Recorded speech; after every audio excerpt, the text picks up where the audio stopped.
BX1 ⁇ l'édito. Alors, attaquer à 20 un journaliste en marge d'une marche pour la liberté, quelle étrange manière de montrer son attachement à la liberté.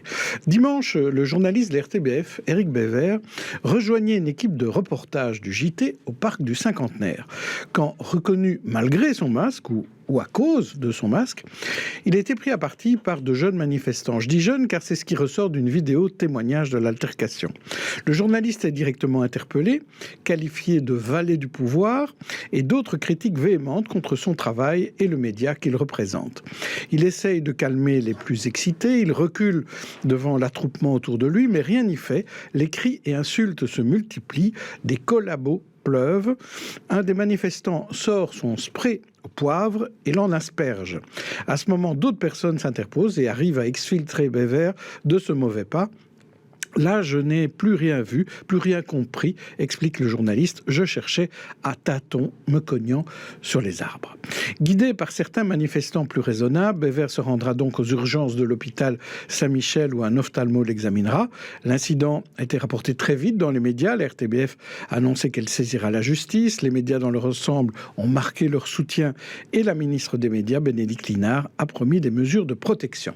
Dans la manif de dimanche, l'attitude anti-média était généralisée. Il n'y a pas qu'Éric Bévert qui en était victime. Une caméra woman s'est même fait cracher dessus. Comment en est-on arrivé là? Comment un métier censé défendre la démocratie, ce qu'on appelle le quatrième pouvoir, qui doit contrebalancer les autres pouvoirs, l'exécutif, le législatif et le judiciaire, comment un tel pouvoir a-t-il pu devenir la bête noire de tant de nos concitoyens? Je ne vais pas être très original en mettant les réseaux sociaux et les manipulateurs en cause. À côté de médias régulés, contrôlés et surveillés par l'ensemble de la société, il y a des médias irrégulés, l'œuvre de dangereux illuminés, d'escrocs patentés, voire de quelques naïfs. Bien sûr, les médias mainstream ne sont pas exempts de critiques. Certains vont trop vite, certains vont trop fort, d'autres encore font mal leur boulot. Mais ils sont rattrapés par la patrouille, leurs lecteurs, leurs téléspectateurs, voire même le conseil de déontologie journalistique.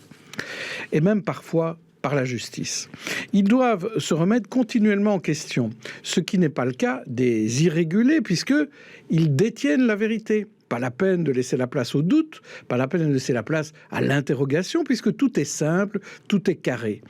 Il n'y a pas de nuance, il n'y a pas de complexité, il n'y a que des bons et des mauvais, du blanc et du noir, pas de gris. Vous êtes avec nous ou vous êtes contre nous. Eh bien non. Les journalistes dans leur ensemble ne sont avec personne.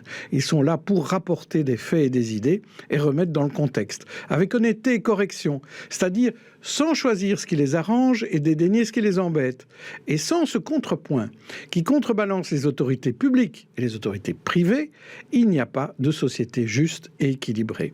Faites donc une marche pour cette liberté, que votre acte 4 prenne en exemple la liberté d'informer plutôt que la liberté d'asperger de spray au poivre.